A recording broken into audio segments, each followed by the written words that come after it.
સિનોર તાલુકાના માંડવા, માલસર અને સુરાસામણ ગામે વાવાઝોડા અને ભારે વરસાદના કારણે થયેલ નુકસાનીનો સર્વે કરાવી ખેડૂતોને રાહત પેકેજ આપવા કરજણ ધારાસભ્ય અક્ષયભાઈ પટેલ દ્વારા કૃષિ મંત્રી જીતુભાઈ વાઘાણીને રજૂઆત કરવામાં આવી હતી।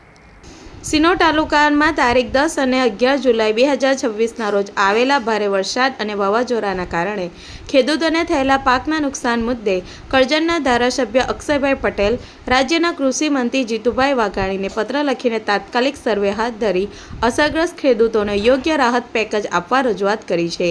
ધારાસભ્યએ પોતાના પત્રમાં જણાવ્યું છે કે નર્મદા નદી કિનારાના માંડવા, માલસર અને સુરાસામણ ગામોમાં વાવાઝોડા અને ભારે વરસાદના કારણે કેર, પરવર અને કારેલા અને દૂધીના પાકને વ્યાપક નુકસાન થયું છે।